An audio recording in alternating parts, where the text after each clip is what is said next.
En su último informe sobre América Latina, la Organización Internacional del Trabajo informó que la desocupación en la región llegó a 7,9% y regresó a los niveles previos a la pandemia. Finalmente, una tendencia positiva. Representa una reducción respecto de la tasa del 8,7% que registraba la región en promedio en el primer trimestre del año 2019, o sea, previo a la pandemia.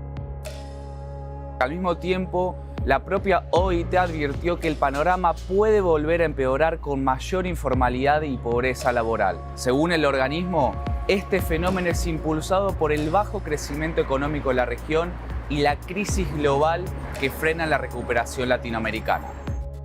Bueno, América Latina ha sido una de las regiones más golpeadas por la crisis, sobre todo a mediados del 2020, fue la región con mayor pérdida de puestos de trabajo, de horas trabajadas. Dentro de todo este contexto, un elemento negativo sobresale del resto: la brecha de género. El último informe de la OIT arrojó que en la región el índice de desocupación de mujeres asciende al 9,6%, mientras que los hombres es de 6,3%. En otras palabras, las mujeres acceden a menos empleos que los hombres.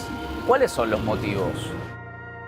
Lo que observamos a nivel regional es que las mujeres enfrentan mayores restricciones para entrar a la fuerza de trabajo y cuando ingresan a la fuerza de trabajo tienen mayores restricciones para encontrar una ocupación.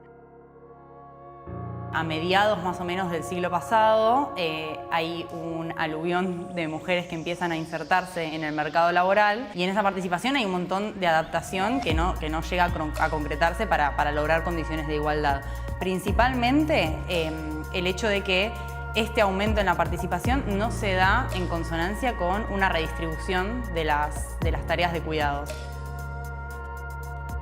Durante la pandemia, la inequidad laboral por cuestiones de género se profundizó y en el mundo más de 2.400 millones de mujeres en edad de trabajar dejaron de tener las mismas oportunidades económicas que los hombres, según estadísticas publicadas por el Banco Mundial.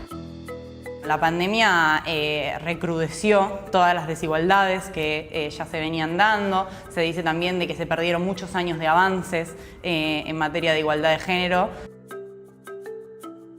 Y mientras antes una familia con hijos podía llevar a sus hijos a un espacio de cuidado, a un jardín, a la escuela, o lo podía cuidar otro familiar, un abuelo, abuela o algún otro miembro de la familia, esas estrategias se desarmaron completamente y fueron las mujeres quienes al interior de los hogares debieron afrontar esas necesidades. Entonces lo que vemos es que, sobre todo en los hogares en donde había dos personas que trabajaban, dos adultos a cargo, vemos que fueron las mujeres las que en mayor medida salieron del mercado de trabajo.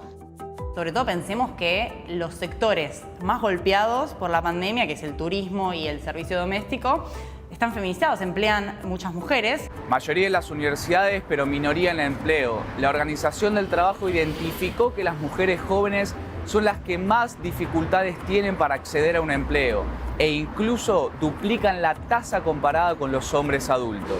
Lo que vemos es que las mujeres son mayoría en la universidad, por ejemplo, pero son minoría en el mercado de trabajo. Entonces, de alguna forma, su trayectoria educativa no se refleja después de igual manera en su trayectoria laboral.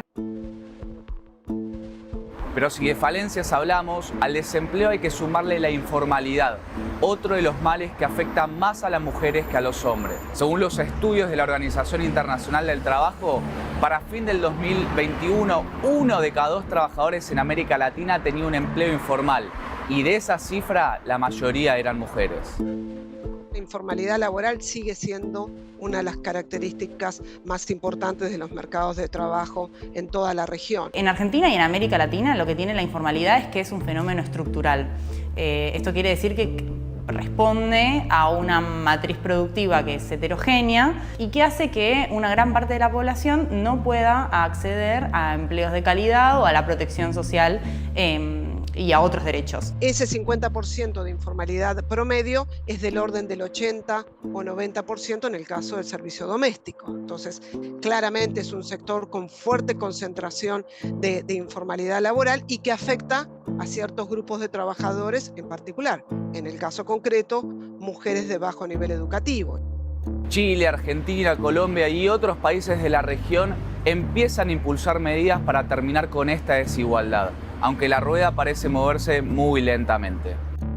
A nivel políticas públicas hay mucha desigualdad en cómo se afrontan desde un gobierno a otro, pero un punto que es clave y que desde muchos países se está abordando es justamente el tema del cuidado, pensando en la necesidad de abordarlo como un eje sistémico. Las mujeres son las que en las crisis la pasan peor y esa sensibilidad sí está en los gobiernos, pero bueno, hay políticas que se están desarrollando en toda la región, como por ejemplo los presupuestos con perspectiva de género. Los especialistas señalan que es posible reducir la brecha de género en todos los ámbitos, pero se necesita el compromiso de toda la sociedad y no solo del Estado y sus políticas. Gonzalo Báñez Villar, Voz de América, Buenos Aires, Argentina.